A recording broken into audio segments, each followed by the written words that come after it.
नमस्कार दोस्तों, बेल के ऊपर, जमानत के ऊपर आज हमारा ये चौथा लेक्चर है। मैंने आपको बताया था कि कुल 5 लेक्चर्स में हम बेल के ऊपर चर्चा करेंगे। आज उसी सीरीज में ये चौथा लेक्चर है, चौथी क्लास है। बहुत महत्वपूर्ण है, ध्यानपूर्वक सुनेंगे। आज इस क्लास में हम 3 प्रमुख बिंदुओं पर चर्चा करेंगे। पॉइंट आप नोट कर लीजिए। पहला पॉइंट है special powers of high court and court of session. Special powers of high court and court of session to grant a bail. जमानत के बारे में हाई कोर्ट यानी माननीय उच्च न्यायालय और कोर्ट ऑफ सेशन, सेशन या सत्र न्यायालय की विशेष शक्तियाँ। पहला हमारा ये पॉइंट रहेगा। दूसरा जो पॉइंट है जिस पर हम चर्चा करेंगे वो है कैंसिलेशन ऑफ बेल। मैंने पहले ही एक लेक्चर में आपको बताया कि ये थोड़ा सा वाइड टॉपिक है, बहुत बेहतर तरीके से पढ़ना होगा। इसके एक एक पॉइंट पर बात करेंगे। तो आप दूसरा टॉपिक नोट कर लीजिए, कैंसिलेशन ऑफ बेल यानी जमानत का रद्द किया जाना, बहुत महत्वपूर्ण है।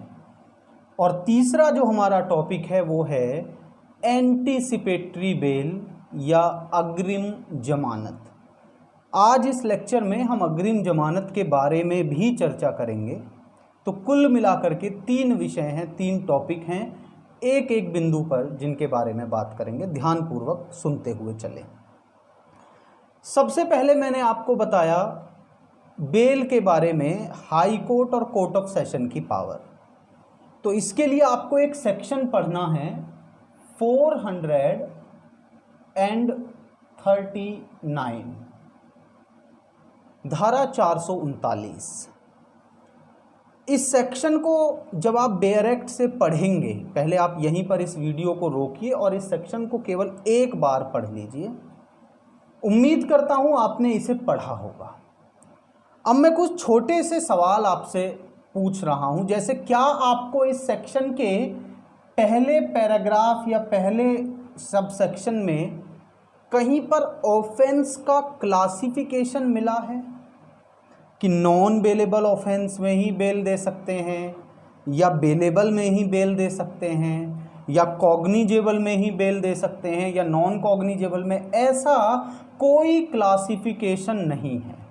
जो क्लासिफिकेशन, जो कैटेगरी आपने 436 में देखा था जो बेलेबल ऑफेंस को लेकर था, या जो कैटेगरी आपने 437 में देखा था जो नॉन बेलेबल ऑफेंस को लेकर के था, वैसा कोई भी क्लासिफिकेशन या कैटेगरी यहाँ इस सेक्शन में नहीं बताया गया है। इसके पहले सब सेक्शन में स्पष्ट बताया कोई भी ऑफेंस है तो honourable high court and court of session उस मामले में बेल ग्रांट कर सकते हैं।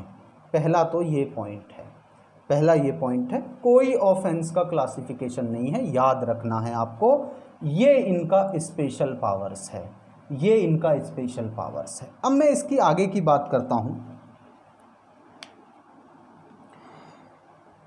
जब आप इसी के अगले पार्ट की तरफ जाएंगे, जब आप इसी के अगले पार्ट की तरफ जाएंगे, इसी पैराग्राफ का जो एक दूसरा हिस्सा है वो ये कहता है कि जब भी कोर्ट बेल ग्रांट करता है, जब भी कोर्ट बेल ग्रांट करता है अंडर सेक्शन 439, तो कोर्ट कंडीशंस इम्पोज कर सकते हैं। यहां पर मे लिखा हुआ है, मेरी इस बात को थोड़ा ध्यान से सुनना, मे लिखा हुआ है। जब आप 437 पढ़ रहे थे, ये वाला सेक्शन जब देख रहे थे, वहाँ शैल शब्द का इस्तेमाल था। उसमें लिखा था कि अगर ये अपराध हैं और ये चैप्टर्स हैं, ऑफेंस को कैटेगराइज किया गया था। उनमें बताया कि अगर इतने से ज़्यादा का कोई ऑफेंस है या इस चैप्टर के अधीन कोई ऑफेंस किया गया है और वो नॉन बेलेबल ऑफेंस है, तो उसमें क्या किया जाएगा, बेसिकली उस मामले में क्या किया जाएगा, कोर्ट को शर्त लगानी ही होगी, कंडीशन पर बेल मिलेगी, आपको कंडीशनल बेल मिलेगी कि जब आपको बुलाएंगे तब आना पड़ेगा, वगैरह वगैरह वगैरह। लेकिन यहाँ चूंकि में लिखा हुआ है 439 में, कंडीशंस तो सब वही हैं कि साहब 7 साल से ज़्यादा का मामला, या चैप्टर 6, 16 और 17 जो मैंने कल भी बताया था आपको, लास्ट क्लास में भी मैंने बताया, वो कह रहे हैं कि अपराध इनमें से किसी से रिलेटेड है तो कोर्ट में इम्पोज कंडीशंस, यानी शर्तें लगा सकते हैं, शर्तें लगाना जरूरी नहीं है। ये बहुत बड़ा अंतर है। यानी अगर मजिस्ट्रेट बेल ग्रांट करते हैं और अपराध कुछ स्पेसिफिक टाइप का अपराध है, जैसा कि मैंने आपको बताया, तो शर्तों का लगाना जरूरी होता है। लेकिन अगर कोर्ट ऑफ सेशन या honourable high court bell grant करते हैं तो शर्तों के लिए मे शब्द का प्रयोग किया गया है, मे शब्द का प्रयोग किया गया है। इसी में आगे एक प्रोवाइजो दिया गया है, प्रोवाइडेड डेट। ध्यान से जब आप पढ़ेंगे तो आपको एक चीज समझ में आएगी, एक चीज समझ में आएगी। क्या समझ में आएगा, देखिए मैं आपको ध्यान से, आप उसे पढ़ेंगे, एक बार आप उसको डायरेक्ट से रीडिंग कर लीजिए, क्योंकि प्रीलिम्स में पूछा जाता है, अक्सर प्रीलिम्स में पूछा जाता है। वो कह रहे हैं कि अगर ऑफेंस इस नेचर का है कि केवल court of session he try कर सकते हैं, यानी ऑफेंस इस नेचर का है कि उसका ट्रायल केवल कोर्ट ऑफ सेशन में ही चलाया जा सकता है, या फिर इस नेचर का है कि उसमें लाइफ इम्प्रिजनमेंट का पनिशमेंट दिया जा सकता है, आजीवन कारावास की सज़ा दी जा सकती है, तो दोनों ही मामलों में जब बेल पर सुनवाई होगी तो फिर पब्लिक प्रोसिक्यूटर को नोटिस दिया जाना जरूरी होता है। पब्लिक प्रोसिक्यूटर को नोटिस दिया जाना जरूरी होता है। पब्लिक प्रोसिक्यूटर कहाँ पर सरकार को या राज्य को या विक्टिम को रिप्रेजेंट करेंगे, मैं तो स्टेट ही कहूँगा, और कोर्ट ऑफ सेशन और हाई कोर्ट की बात है। इसका मतलब ये भी है कि अगर ऑफेंस इस जो इसमें बताया गया उस तरह का नहीं है, उस स्पेसिफिक टाइप का नहीं है, तो उन केसेस में, उन परिस्थितियों में, उन मामलों में पब्लिक प्रोसिक्यूटर के बारे में कोई बात नहीं की गई है। एक छोटा सा सवाल सुनना, कंफ्यूज क्रिएट करता है, कंफ्यूजन क्रिएट करता है, आपको कंफ्यूज करेगा। जब आप बात करते हैं मजिस्ट्रेट के सामने, तो कौन से केसेस में मजिस्ट्रेट के सामने पब्लिक प्रोसिक्यूटर का सुना जाना जरूरी है, नंबर 1 मैंने बताया था आपको।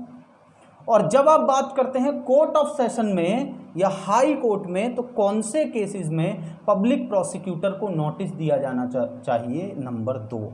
ये 2 बातें आप अपने जो आपका जो भी जिसमें भी आप कॉपी में लिख रहे हैं वहाँ आप लिख लीजिए, थोड़ा सा इम्पोर्टेंट हो जाता है, थोड़ा सा इम्पोर्टेंट हो जाता है, थोड़ा इम्पोर्टेंट हो जाता है। ये 2 बातें आपको नोट कर लेनी चाहिए। क्लियर बात है? उम्मीद करता हूँ इतना आप समझ गए होंगे। कोर्ट ऑफ सेशन और हाई कोर्ट बेल देंगे। बेल की जब बात आती है 436 और 437 में, तो जो बेल है उसमें लिमिटेड पावर्स हैं, यहाँ कोई लिमिटेड पावर नहीं है, यहाँ किसी ऑफेंस की बात नहीं की गई है। कंडीशंस की बात करें तो यहाँ पर कंडीशंस लगाई जाना या ना लगाना या ना लगाना कोर्ट के ऊपर निर्भर करता है, कोर्ट के ऊपर निर्भर करता है। और जहाँ तक बात है कंडीशंस की, तो वही शर्तें, वही कंडीशंस होंगी जो 437 में बताई गई हैं, और उन्हीं आधारों पर लगेंगी, वही ग्राउंड्स होंगे और वही शर्तें होंगी। लेकिन लगाना या ना लगाना ये पूर्णतः विवेक पर निर्भर करता है, डिस्क्रिएशन पावर है, डिस्क्रिएशन पावर है, विवेक के ऊपर निर्भर करता है। इतना होने के बाद अब इसके नेक्स्ट पार्ट की तरफ चलते हैं, जो कि बहुत ही ज़्यादा इम्पॉर्टेंट है। आप इसके नेक्स्ट पार्ट को यानी 439 के क्लॉज नंबर 2 के लिए आप एक स्पेसिफिक हेडिंग बना लीजिए, cancellation of bail. Cancellation of bail या जमानत का रद्द किया जाना। जमानत का रद्द किया जाना हमारा नेक्स्ट टॉपिक रहेगा, बहुत इम्पॉर्टेंट है। ये उतना महत्वपूर्ण नहीं था, उससे ज़्यादा महत्वपूर्ण है cancellation of bail. Cancellation of bail 400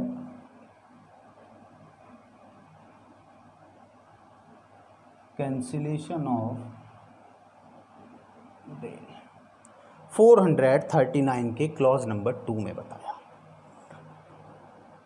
एक एक बात को ध्यान से सुनना, थोड़ा भी अगर मिस हुआ तो आपका कॉन्सेप्ट यहां पे बिगड़ जाएगा। पहले एक चीज सोचिए, कौन कौन सी अथॉरिटी हैं जो बेल दे रहे हैं। 436 के 1 में 2 अथॉरिटी थे, एक पुलिस और एक मैजिस्ट्रेट।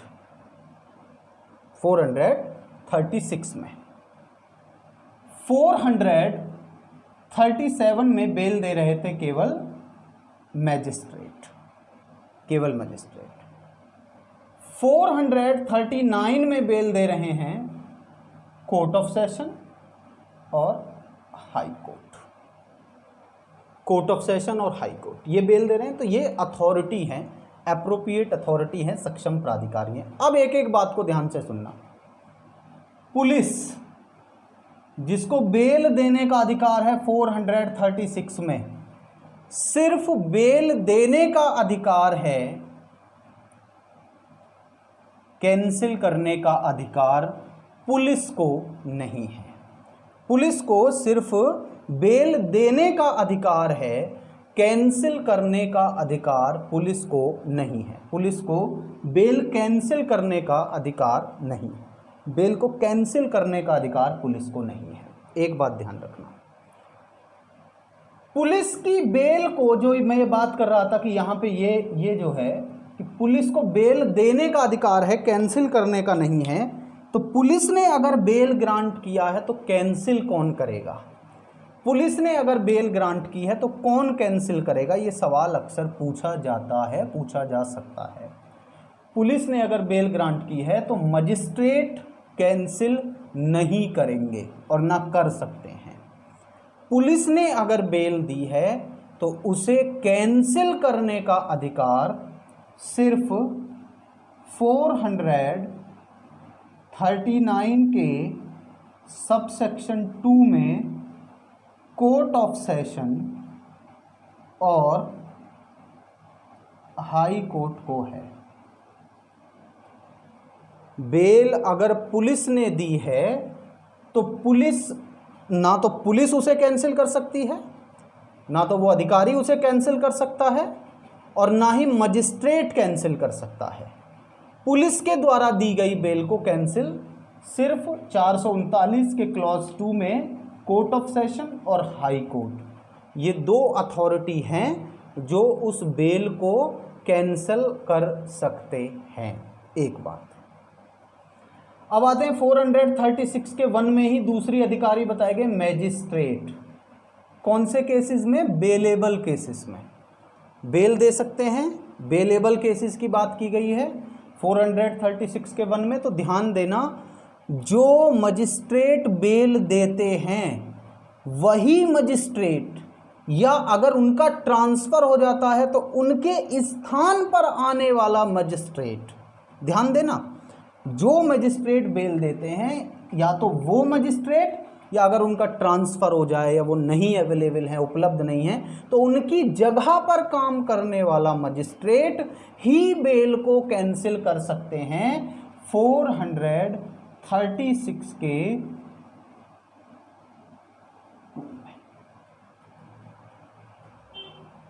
क्लियर बात है। मैं बेलेबल ऑफेंस में एक मजिस्ट्रेट ने बेल दिया, कैंसिल कर सकते हैं केवल वही, सेम मजिस्ट्रेट, या फिर अगर वो मान के चलते हैं उनका रिटायरमेंट हो गया या वो ट्रांसफ़र हो गया या कोई किन्हीं और वजहों से, किन्हीं और कारणों से नहीं आ सकते हैं, तो उनकी जगह पर, उनके स्थान पर जो काम करेंगे, उनके जो पद उत्तरवर्ती होंगे वो उस मामले में उस बेल को कैंसिल कर सकते हैं।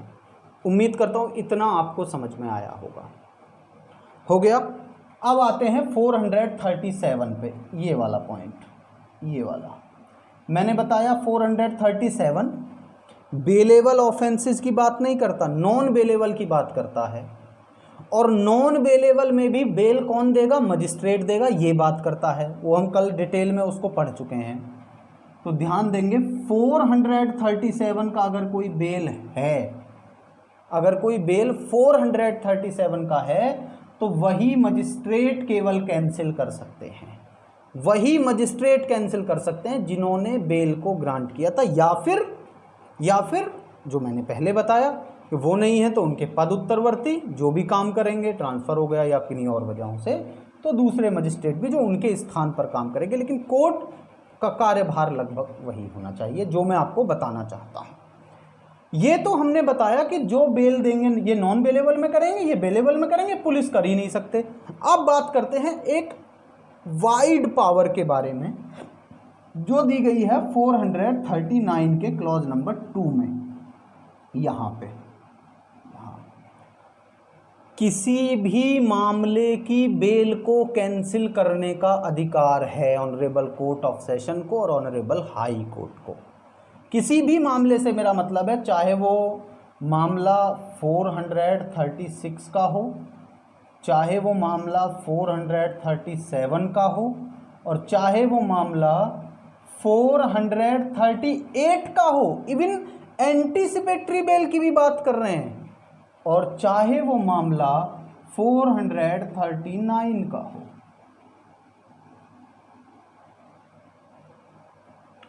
फोर 436 का हो, 37 का हो, 38 का हो या 39 का हो, क्योंकि इन्होंने एक सीधे तौर पर कहा, एक बार आप बेयर एक्ट अपना देखिए, मैं बताता हूं आपको।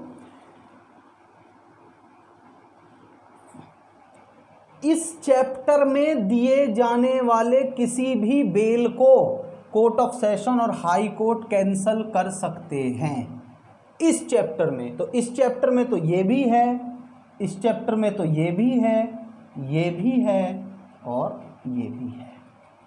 इस चैप्टर में दिए जाने वाले सभी बेल को हाई कोर्ट और कोर्ट ऑफ सेशन कैंसिल कर सकते हैं। ऐसे कैंसिल नहीं लिखा, उन्होंने कहा कि उसको डिटेन कर सकते हैं, अरेस्ट कर सकते हैं, कस्टडी में भेज सकते हैं, इस तरह की बातें की गई हैं। तो इस चैप्टर के सबसे ज़्यादा अगर कोई प्रभावी जो सेक्शन है जो बेल को कैंसिलेशन के बारे में बात करता है, जो बेल को रद्द करने के बारे में बात करता है, तो वो कोई और नहीं है, वो सीधे तौर पर सिर्फ 439 का क्लॉज नंबर 2 है। तो ये तो हो गया कि एप्रोप्रिएट अथॉरिटी कौन है बेल कैंसिल करने के बारे में, ये तो इस बारे में हो गया। अब मैं आपको कुछ इंपॉर्टेंट चीज़ें बताऊंगा, एक केस का नाम आप नोट करिए। सवाल ये था जिस पर मैं कल भी चर्चा कर रहा था, सवाल ये था, मैं आपको बताता हूँ। सवाल ये था कि भाई बेल कैंसिल आखिर क्यों करेंगे। तो इस पर ना तो 436 में कुछ लिखा है, ना 437 में कुछ लिखा है, और ना ही 439 में कुछ लिखा है कि बेल को कैंसिल क्यों करेंगे। तो इसके लिए एक बहुत इंपॉर्टेंट केस आया और तब से लेकर आज तक उसी केस को फॉलो कर रहे हैं। केस का नाम नोट कर लीजिए, बड़ा इंपॉर्टेंट केस है कैंसिलेशन ऑफ बेल को लेकर के, बहुत इंपॉर्टेंट केस है। Public prosecutor versus George Williams, public prosecutor PP versus George Williams, public prosecutor versus George Williams, 1952 Madras high court का केस है।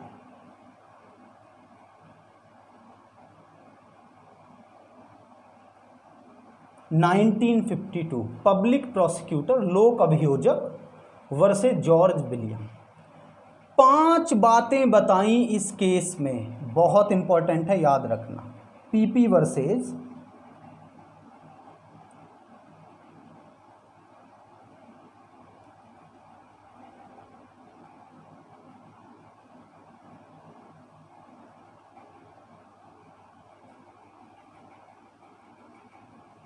George Williams.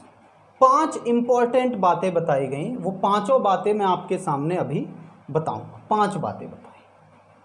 कौन कौन सी 5 बातें थी?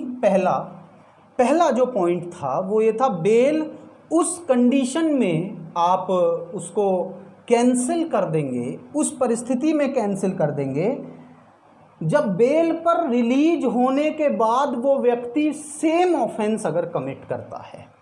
अगर वो सेम ऑफेंस कमिट करता है तो उसकी बेल को कैंसिल किया जा सकता है। नंबर 1, अगर वो बेल पर रिलीज होने के बाद जिस ऑफेंस के लिए उसको बेल पर छोड़ा गया, जिस ऑफेंस का उसके ऊपर चार्जेस हैं, जिस ऑफेंस के लिए उसके ऊपर इन्वेस्टिगेशन चल रहा था या चल रहा है, वही ऑफेंस वो दोबारा रिपीट करे तो फिर उसको बेल उसका कैंसिल कर दिया जाएगा, फिर उसका बेल कैंसिल कर दिया जाएगा।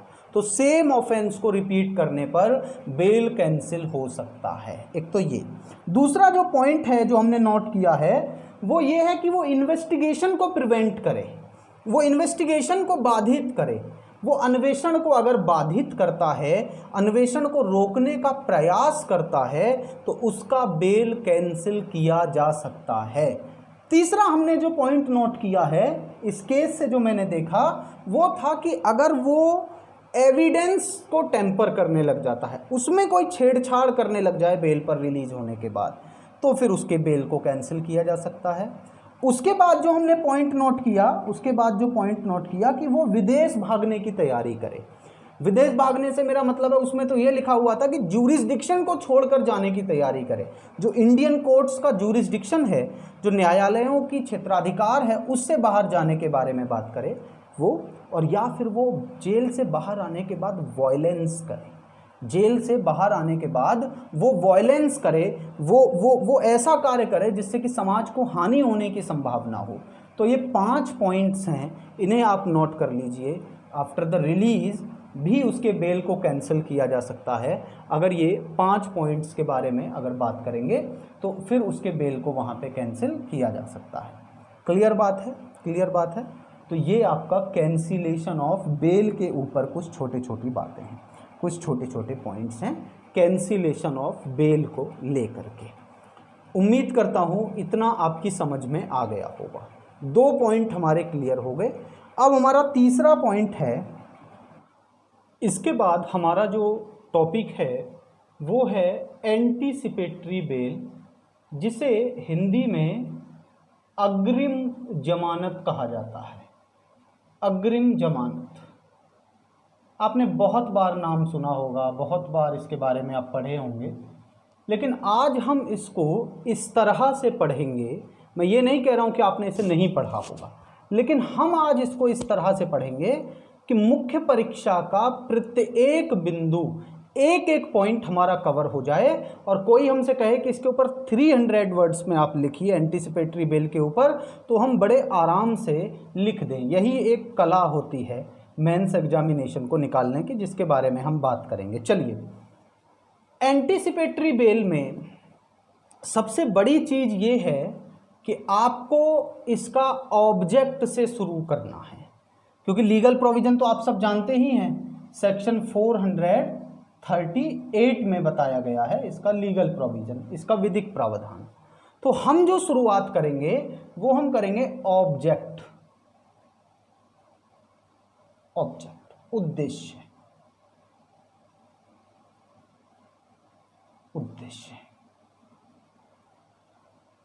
देखिए मैं मेंस के पर्पज से बता रहा हूं, हेडिंग एक एक करके बनाते हुए चलेंगे और उसी हिसाब से लिखने की प्रैक्टिस करेंगे, क्योंकि जानते तो सब हैं, बात है कि लिखना कैसे है उसके ऊपर बात करेंगे।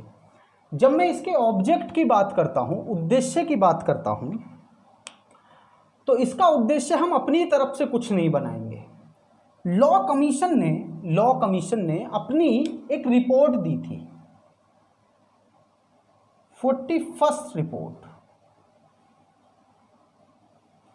41वीं रिपोर्ट आई थी लॉ कमीशन की, 41वीं रिपोर्ट। अब उस 41वीं रिपोर्ट में लॉ कमीशन ने इसके ऑब्जेक्ट को बताया कि आखिर एंटीसिपेटरी बेल का ऑब्जेक्ट क्या है, क्यों इसे होना चाहिए, एंटीसिपेटरी बेल को क्यों होना चाहिए। लॉ में इसका ऑब्जेक्ट बताया गया 41st report of law commission in India. 41st report थी लॉ कमीशन की। मैं आपको उसका पेज नंबर भी बता देता हूँ, मैंने जो देखा है उसका पेज नंबर था 321 और पैरा 39.9। उसका जो पेज नंबर है 321 और जो पैरा है वो 39.9। ये लॉ कमीशन की ये रिपोर्ट थी जिसमें इसके ऑब्जेक्ट को बताया गया। उन्होंने कहा कई बार क्या होता है, विशेषकर पॉलिटिकल मामलों में जो आपके विरोधी हैं, ऑब्जेक्ट की बात कर रहा हूँ, जो आपके विरोधी हैं वो आपके ऊपर आपके जो आपकी सोसाइटी में जो आपका एक छवि बनी हुई है, जो सोसाइटी में आपकी इमेज है, उस इमेज को डैमेज करने के लिए कुछ झूठे केसेस लगाते हैं आपके ऊपर, जिसमें अगर आप 24 घंटे भी पुलिस के पास या मजिस्ट्रेट के पास या थाने में आप या जेल में आप जुडिशियल कस्टडी में अगर आप रह लेते हैं तो आपकी जो सोशल इमेज है वो डैमेज हो जाएगी, आपकी जो सामाजिक छवि है वो खत्म हो जाएगी। और कई बार व्यक्तियों को केवल इसीलिए उनके ऊपर एफआईआर कराई जाती है, उनके ऊपर तरह तरह के आरोप लगाए जाते हैं ताकि उनकी सामाजिक छवि जो है वो खराब हो जाए। लॉ कमीशन ने कहा कि इस प्रकार के मामलों से बचने के लिए, और अगर झूठा मामला है तो हम इतना समय देंगे जिससे कि चीज़ें क्लियर हो जाए, तुरंत गिरफ्तारी ना हो। तो इस तरह के मामलों से बचने के लिए एंटीसिपेटरी बेल का प्रोविजन लॉ में किया जाना बहुत जरूरी है। ये मैं अपनी तरफ से नहीं कह रहा हूं, लॉ कमीशन की 41st report page number 21 para number 39.9 है भैया, 9 पैरा नंबर 39.9 में ये बात वहां पर कही गई थी। ये बात उन्होंने लॉ कमीशन ने बताया कि इस तरह के मामले जिससे आपकी गिरफ्तारी से आपकी सामाजिक छवि खराब हो सकती है और गिरफ्तारी झूठे मामले में हो रही है, उनसे बचने के लिए एंटीसिपेटरी बेल का प्रोविजन किया जाना जरूरी है। पहला पॉइंट हमारा क्लियर हुआ, क्लियर है। दूसरे पॉइंट की तरफ चलते हैं, दूसरा पॉइंट है इसका मीनिंग।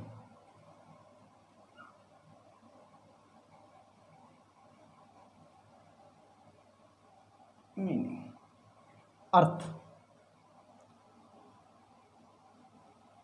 ध्यान देंगे,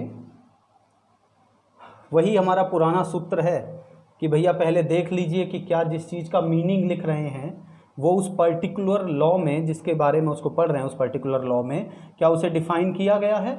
नहीं किया गया तो आपको यहीं से शुरुआत करनी है।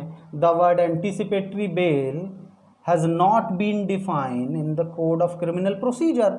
वर्ड जो है अग्रिम जमानत जो शब्द है उसे कोड ऑफ क्रिमिनल प्रोसीजर में, सीआरपीसी में, दंड प्रक्रिया संहिता में परिभाषित नहीं किया गया है।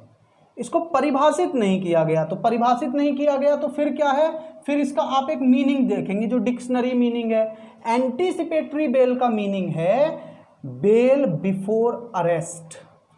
बेल, हालांकि मीनिंग ये है लेकिन टेक्निकली जब मैं आपको समझाऊंगा तो आपको ज़्यादा अच्छे से समझ में आएगा कि बेल बिफोर अरेस्ट नहीं होता, बेल इमीडिएटली विद इफेक्ट वो हो जाती है जैसे ही आपको अरेस्ट किया जाता है। तो बेल विद अरेस्ट अगर मैं कहूँ, गिरफ्तारी के साथ ही आपको बेल मिल जाए, ये ज़्यादा उचित शब्द है। लेकिन हमें चूंकि मीनिंग लिखना है तो वही लिखना है कि इसका जो डिक्शनरी मीनिंग होता है वो होता है बेल बिफोर अरेस्ट। अरेस्ट होने के पहले ही आपको जमानत मिल जाए, उसको हम एंटीसिपेटरी बेल कहते हैं, उसको हम अग्रिम जमानत कहते हैं।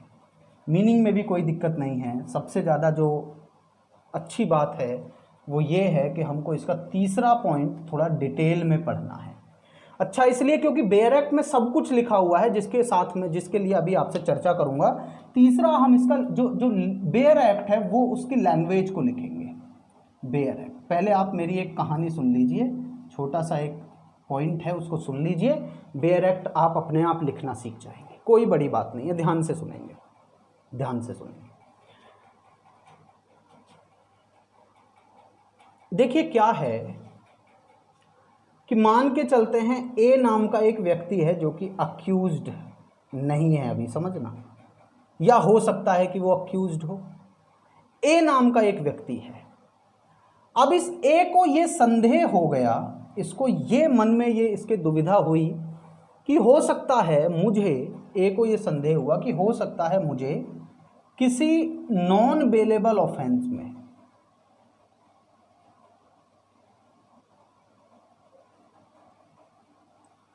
मुझे किसी नॉन बेलेबल ऑफेंस में अरेस्ट किया जा सकता है, ये इसको संदेह हुआ, इसको रीजनेबल ये संदेह हुआ। रीजनेबल संदेह रीजनेबल होना चाहिए, उस पर भी डिस्कस करेंगे। रीजनेबल संदेह होने के लिए, रीजनेबल एप्रीहेंशन होने के लिए जरूरी नहीं कि एफआईआर ही हुआ हो, जरूरी नहीं है कि एफआईआर हुई है तभी लगेगा आपको कि मेरे खिलाफ एफआईआर हो गई तो मुझे एंटीसिपेटरी बेल ले लेना चाहिए। बिना एफआईआर के भी कई मामलों में कोर्ट ने माना है कि यहां पर रीजनेबल एप्रीहेंशन था और इसलिए इस व्यक्ति को एंटीसिपेटरी बेल का एप्लीकेशन इसका बिल्कुल सही है, इसको हम आगे कार्रवाई कर सकते हैं। देना ना देना अलग चीज़ है, बात तो पहले जो एप्लीकेशन है उसकी वो ऑथेंटिक है या नहीं है, वो होना चाहिए या नहीं होना चाहिए, तो उसको कोर्ट ने माना कि एफआईआर का होना जरूरी नहीं है। उस पर मैं चर्चा करूंगा, डिटेल में चर्चा करूंगा, पहले बेयर एक्ट समझ लेते हैं। ए को ये रीजनेबल एप्रीहेंशन है, युक्तियुक्त संदेह है कि उसे नॉन बेलेबल ऑफेंस में अरेस्ट किया जा सकता है, तो वो कुछ एप्रोप्रिएट अथॉरिटी हैं जैसे कोर्ट ऑफ सेशन और हाई कोर्ट, केवल दो के बारे में बात की गई है। हाई कोर्ट और कोर्ट ऑफ सेशन को वो एक एप्लीकेशन फाइल कर सकता है उनके सामने कि मुझे आप एंटीसिपेटरी बेल ग्रांट कीजिए, to grant an anticipatory bail application.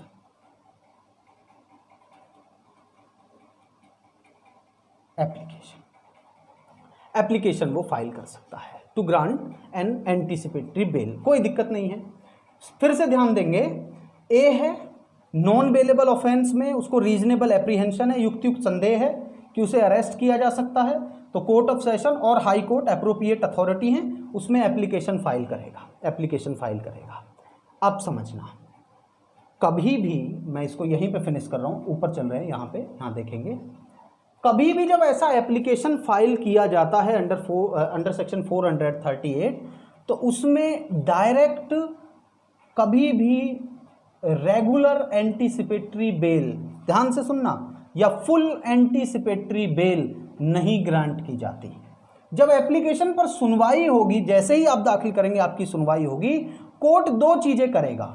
Court या तो एप्लीकेशन को रिजेक्ट कर देगा या आपको इंटरिम एंटीसिपेटरी बेल ग्रांट करेगा। ध्यान देना, या तो आपका एप्लीकेशन रिजेक्ट होगा या एप्लीकेशन तो मंजूर होगा, लेकिन ये जो एंटीसिपेटरी बेल है, ये फुल एंटीसिपेटरी बेल आपको नहीं मिलेगी, कभी भी मिलेगी ही नहीं। क्या होगा? इंटरिम, इसको बेसिकली बोलते हैं अंतरिम, अग्रिम जमानत, अग्रिम जमानत। आपको क्या मिल जाएगी? Interim anticipatory bail, interim anticipatory bail. अगर या तो एप्लीकेशन रिजेक्ट हो गया, और अगर रिजेक्ट नहीं किया उसको मंजूर करना है, ठीक है मुझे लग रहा है ठीक बात कह रहे हैं, इनको फंसाया जा सकता है, गिरफ्तार किया जा सकता है, छवि धूमिल हो जाएगी वगैरह वगैरह वगैरह, तो क्या करेंगे? इंटरिम एंटीसिपेटरी बेल दे देंगे, इंटरिम एंटीसिपेटरी बेल। अब जब इंटरिम एंटीसिपेटरी बेल मिल जाएगी, उसके बाद पहले तो ये मैं आपको समझाना चाहता हूं यहां पर कि इंटरिम एंटीसिपेटरी बेल क्यों मिलती है।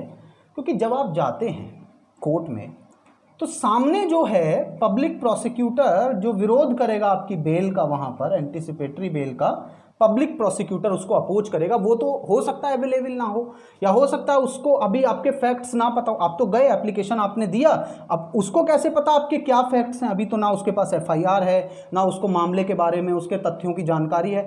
तो आपको बेल तो दे देंगे, लेकिन अब क्या करेंगे? आगे पीपी को नोटिस जारी किया जाएगा, नोटिस जारी करेंगे, मिनिमम 7 डेज, न्यूनतम 7 दिन का नोटिस होगा, 7 दिन का समय मिलेगा, नोटिस होगा। और नोटिस के बाद अब पीपी आपके सामने है, अब पब्लिक प्रोसिक्यूटर आपके सामने है। एक चीज यहां पर और बता देता हूं कि जब आपको इंटरिम एंटीसिपेटरी बेल दी जा रही थी, तब आपका कोर्ट में हाजिर होने के बारे में कुछ नहीं लिखा हुआ। आप हाजिर हो या ना हो, इस बारे में जो सीआरपीसी है वो मौन है, उसने कुछ नहीं बोला, वो साइलेंट है। लेकिन जब आपके 7 दिन बाद जब रेगुलर एंटीसिपेटरी बेल पर सुनवाई होगी, क्योंकि 7 दिन का समय दिया, अब उनके पास भी सारी चीजें, वो कहेंगे साहब इनको एंटीसिपेटरी बेल मत दीजिए, ये जो आपने 7 दिन दी वही बहुत है, ये तो बहुत, अगर ये इनको बेल दे दिया गया तो ये तो भाग जाएंगे, बाहर चले जाएंगे, विदेश चले जाएंगे, मामले को पूरी तरह से बिगाड़ देंगे, गवाहों के साथ जो है उनको मारपीट करेंगे, विटनेस को जो है वो एविडेंस को टेम्पर करेंगे, विटनेस को तंग करेंगे, इन्वेस्टिगेशन को प्रिवेंट करेंगे, कुछ भी कर सकते हैं, वो आपको अपोज करेगा। तो मैं जो आपको बात बता रहा था, मैं ये कह रहा था कि हो सकता है यहाँ सुनवाई ना हुई, कोर्ट ने बस आपका एप्लीकेशन देखा, आपको इंटरिम रूप से दे दिया एंटीसिपेटरी बेल, इंटरिम, फिर सुनवाई होगी 7 दिन बाद, 10 दिन बाद, 15 दिन बाद, मिनिमम 7 दिन की बात है, बाकी आगे बात कर रहे हैं। अब सुनवाई होगी तो अब आपको अपोज करने के लिए यहाँ पर अक्यूज्ड है और यहाँ पे पीपी है। ध्यान देना, जब पहली बार सुनवाई हो रही थी अक्यूज्ड का हाजिर होना बिल्कुल भी नहीं लिखा हुआ कि जरूरी है, लेकिन दूसरी बार जब रेगुलर पर सुनवाई होगी तो अक्यूज्ड का पब्लिक प्रोसिक्यूटर के सामने प्रेजेंट होना, वहाँ मतलब अपोज करने के लिए जब वो है पब्लिक प्रोसिक्यूटर, तो अक्यूज्ड का होना भी वहाँ पर जरूरी है। मानकर चलते हैं या तो 2 ही होंगे, या तो आपकी जो इंटरिम एंटीसिपेटरी बेल है वो खारिज हो जाएगी। अब रेगुलर सुनवाई हो गई है ना, तो रेगुलर सुनवाई के बाद या आपकी इंटरिम एंटीसिपेटरी बेल खारिज हो जाएगी, और अगर इंटरिम एंटीसिपेटरी बेल खारिज नहीं हुई है तो आपको रेगुलर एंटीसिपेटरी बेल मिल जाएगी। अगर आपकी इंटरिम एंटीसिपेटरी बेल खारिज नहीं हुई है तो आपको रेगुलर एंटीसिपेटरी बेल मिल जाएगी। अब देखना क्या होगा कि जब आपको रेगुलर एंटीसिपेटरी बेल आपको मिल गई है, जब भी आपको गिरफ्तार किया जाएगा तुरंत जमानत पर छोड़ दिया जाएगा। जब भी गिरफ्तार किया जाएगा तुरंत जमानत पर छोड़ दिया जाएगा। जब भी आपको गिरफ्तार किया जाएगा तुरंत जमानत पर छोड़ दिया जाएगा। जब भी आपको गिरफ्तार किया जाएगा तुरंत आपको जमानत पर छोड़ दिया जाएगा, अगर आपके पास रेगुलर एंटीसिपेटरी बेल है। और अगर आपको इंटरिम एंटीसिपेटरी बेल है तो केवल उस ड्यूरेशन में, जब तक आपके पास वो है, जब तक अगली सुनवाई नहीं होती है, फाइनल आर्गुमेंट नहीं होता है, फाइनल उसके ऊपर हियरिंग नहीं होती है, तब तक उस अवधि में आपको छोड़ दिया जाएगा। वो इंटरिम रूप से दिया गया, ये रेगुलर है।